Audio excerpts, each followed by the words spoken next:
kita akan mengikuti bersama wawancara mengenai dengan toksik itu. Selamat tinggal toksik.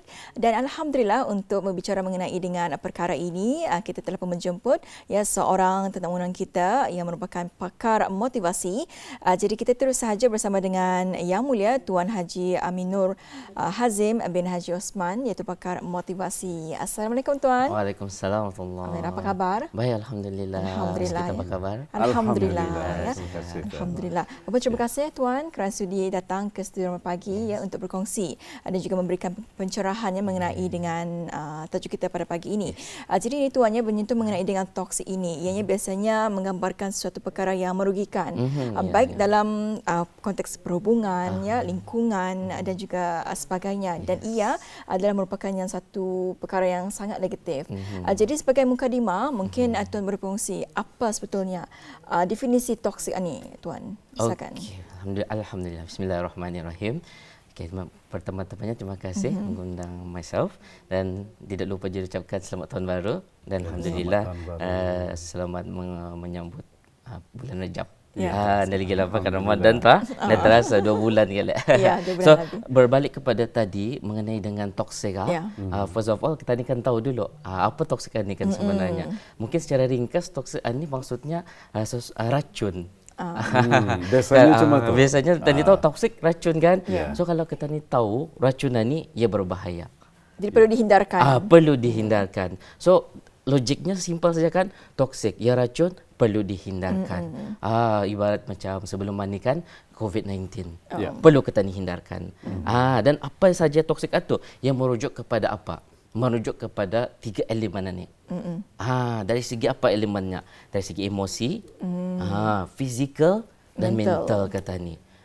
So ia berbahaya sudah toh. So ia akan mengacau 3 elemen ni. So 3 elemen ni akan dikacaunya. Lepas itu dalam bentuk apa lagi? Di bentuk arah mana ni? Persekitaran mana akan dikacaunya? Dari segi hubungan, hubungan keluarga, suami isteri dan sebagainya. Mungkin ada beberapa perkara toksik di sana. Dan mungkin juga dari segi persekitaran pekerjaan dan sebagainya. Persekitaran sekolah, kan kanak-kanak kadang-kadang tidak datang perasaan ada toksik di sana. Kita kanak-kanak kadang-kadang stres dia, pressure dan perlu kita fahami di sana. Dan antara lain lagi dari segi tabiat. Habit kita ni ibarat orang tertua bercakap PL-nya. PL perbuatan. Perbuatan itu pun ada toksiknya di sana. Cuma kita akan mengenal dan menghindari dan antara lain yang paling bahaya juga pemikiran yang tidak sehat. So itulah salah satu perkara yang sangat-sangat toksik. Sampai contohnya kita ni akan terasa beban. Terasa beban kan? Itulah antara sedikit mengenai dengan toksik itu. Ibarat kalau ini orang putih, kalau toksiknya macam mana tu? If you have money, orang akan cakap how are you? If you don't have money, people will say who are you-nya.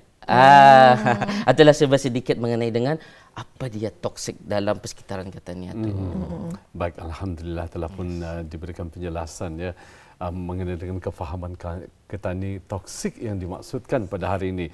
Dan Tuan, mengapa mungkin dapat menjelaskan mengapa pentingnya untuk kita ni menjauhkan diri kita ni daripada perkara-perkara toksik ini? Mungkin ada penjelasan yang lebih rincinya lagi. Silakan Tuan. Okey, kenapa toksik ni perlu kita ni jauhi lagi? Kenapa perlunya? Sebab antara contoh lagi ibarat tadi COVID-19. Memang ia racun. Racun. So kenapa kita ni perlu jauhi COVID-19?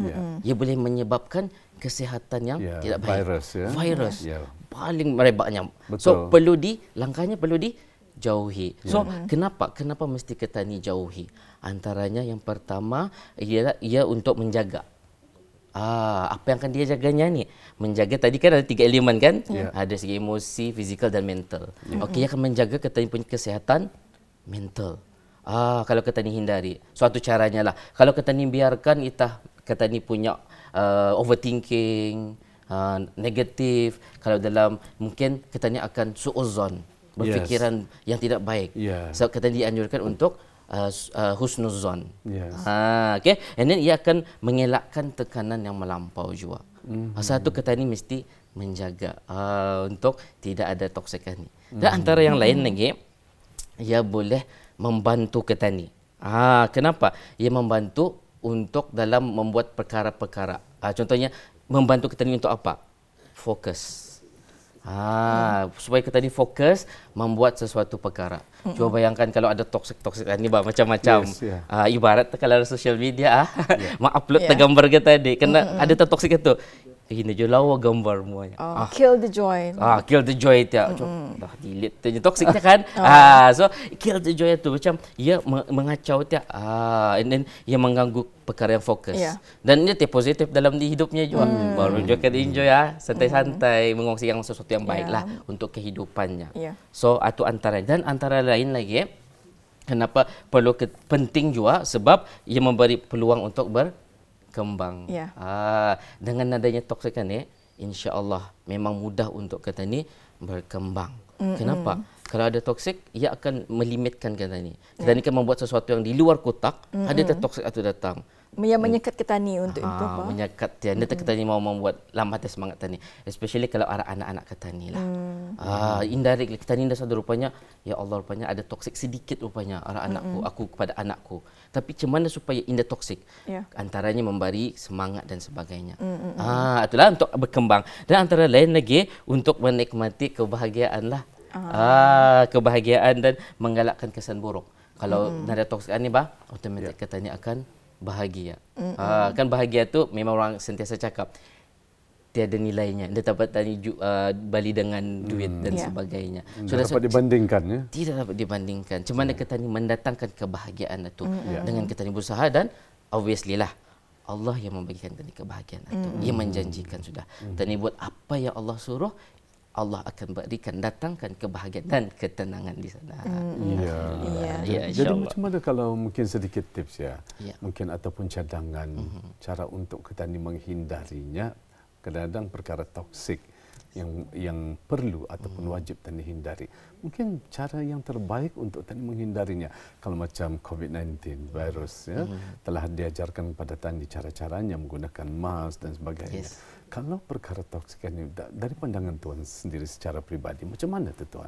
Okey, secara pribadi untuk kata ni mengelak langkah-langkah yang banyak macam tadi COVID-19 pakai mask. Tersinggung juga kadang-kadang kan.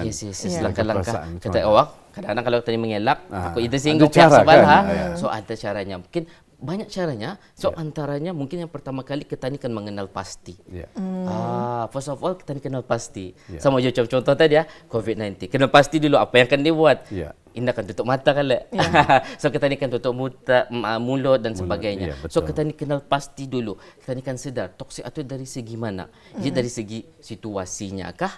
Ataupun orangnya kah? Orangnya kah? Dari manakah? So kita ni kan tahu langkah antara langkahnya kan So kita ni kan tahu. Oh okey. So dari segi ani toksiknya. So aku tahu sudah langkah, aku mengenal pasti sudah masalah ni. So apa lagi next step kan ku buat? Contohnya lagi antara lain kita ni akan next step, okay, let's say dari segi percakapannya ataupun dari segi perbuatannya kita ni akan membuat langkah sudah buat ada keputusan ada kan mencari masalah tadi. So kita ni buat keputusan. Keputusan untuk apa? Membuat langkah untuk berubah. Sama ada kita ni kan mengubah topik dalam cerita tu ataupun kita ni minta izin keluarkah dan sebagainya supaya dia tersinggung. Ada cara-caranya. Kadang-kadang mungkin kita ni di sana kita ni berjalan untuk mencari hikmah juga. Mungkin orang ni belum tahu macam mana supaya ia tahu. Mungkin bukan ia berniat jahat tapi ia belum tahu dan ia mau tahu saja. Yang antara lain lagi untuk menjadi sokongan. Sokongan. So itu yang penting lah dalam kehidupan ini untuk mencari sokongan. Kalau ada toksik-toksik ni kita cari orang-orang yang sesuai untuk menerima nasihat dan sebagainya. Tapi paling penting sokongan memang kita ni berbalik kepada Allah. Sokongan yang confirm adanya. Kekuatannya sokongan. Dan walaupun ada toksik, contoh sokongan daripada Allah macam mana? Solat, Al-Quran, zikir dan sebagainya. Kita ni ada toksik, no worries. Allah tolong kita ni. Allah hindarkan kita ni. Itu antara contoh langkah-langkahnya. Jadi ni tuannya tadi tuan tadi menyebut mengenai dengan langkah ataupun macam mana untuk kita ni menghindarkan diri apabila dengan lingkungan kita ni. Tapi bagaimana untuk cara kita ni langkah pertama untuk mengubah diri kita ni sendiri dan juga setara menjadi lebih positif ni. Okey. So obviously macam mana lagi lebih positif supaya aura di sekeliling itu lebih positif lagi. Okay. tadi sudah langkah-langkahnya, ini macam mana lagi? Antaranya obviously kita ni mesti ada sikap berani atau jua. Kalau tegasnya dan sebagainya. Bukan kita ni kan melihatkan kita ni itu ada power, bukan, tetapi berani dan tegas di sana. Kesesuaian, tegas dalam membuat keputusan. Walaupun ini sukar, walaupun payah. Macam contoh, takut menyanggup mengacau fikir mengganggu ia punya perasaan, emosionalnya. Tetapi kita ni mesti berani membuat keputusan. Macam contoh kita ni kadang-kadang susah untuk kita ni mengatakan tidak. Tapi ada waktunya perlu kita ni ingin mengatakan tidak, berani. Dan mungkin selepas kita ni mengatakan berani mengatakan tidak, orang itu akan faham. Okey. Antara lain lagi, kita ni akan mulakan dengan langkah yang kecil. Jangan tadi mengajut buat langkah yang besar. Tadi buat step by step. Kecil tapi konsisten. Kecil tapi konsisten, slowly but surely. Macam tu. So kalau perlahan-lahan ni, insya-Allah dengan izin Allah, kita ni dapat mengelak toksikan ni, dan pelan-pelan kita ni mengelak toksikan ni, hikmahnya lagi cantik di sana. Kita ni merasa macam mana sakitnya kalau kita ni menyakiti orang. Kita ni faham macam mana rasanya kalau kita ni buruk sangka pada orang. Banyak hikmah Allah berikan kalau step by step. Kita ni lihat di sana kebaikannya. Atau antara kenapa? Contohnya Allah akan mengajar kita ni melalui anak kita ni, melalui kawan-kawan kita ni, melalui siapa saja. Akan datang kita ni akan buat perkara yang toksik ni kepada orang lain. Especially kepada sekeliling kita ni. Dan paling cantik apa? Tindakan toksik pada diri kita ni. Dan antara lain lagi, kenapa kita ni meninggalkan toksik ni, langkah lain mesti ditinggalkan tadi Dan antara lain ia adalah pelaburan yang jangka masa panjang. Kalau kita tinggalkan tadi buat keputusan awal, jangka masanya panjang. Contohnya dalam masa sebulan, 2 bulan, 3 bulan, efeknya kita akan menjadi seorang yang positif, aura kita yang ada inovatif, proaktif dan sebagainya di sana. So itulah antara kenapa perlunya kita ni meninggalkan perkara-perkara toksik ini dengan langkah-langkah yang terbaik ini. Dan memang tidak kita ni lupakan macam mana boleh mengelakkan toksik ini. Kita ni berbalik kepada Allah Subhanahu Wa Taala. Macam mana kita ni dapat mengelak? Sebab yang tadi itu usaha sudah kan? Kita ni membuat sudah semua. Usaha, ikhtiar dan sebagainya. Dan antara lain doa. Dan kita ni membuat amal ibadah dan sebagainya. Contoh sembahyang di awal waktu. Macam mana kita ni akan solat di awal waktu? Macam mana kita ni akan membaca Al-Quran? Macam mana kita ni akan mengamalkan zikiran ni dan selainnya. Tetapi jangan lupa antara lain macam mana kita ni akan menerapkan adab dan ilmu lagi. Okey. So insya-Allah itu antara beberapa perkara yang perlu kita ni terapkan dalam kehidupan untuk kita ni mengucapkan selamat tinggal toksik dan memulakan kehidupan tadi melalui pengalaman yang sudah kita ni alami. Dilalui Tuan Alhamdulillah.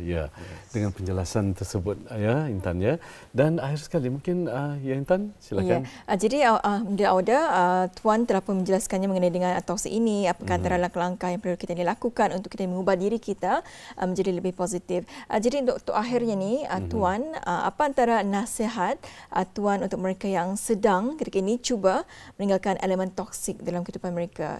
Waktu kita berbaki dalam masa 2 minit ni Tuan, silakan. Okey, insya-Allah. Macam mana orang yang nasihat kepada orang yang akan mau menghindari, mengelak berusaha dari ni, berusaha. Macam mana nasihatnya? Mungkin macam mana nasihatnya? Mungkin contoh ibarat myself masa ni umur macam ni. So akan menasihat kepada umur myself yang 20 tahun cuma untuk menghindari toksik. Insya-Allah buat yang terbaik dan ingat Allah dan jangan pernah berburuk sangka.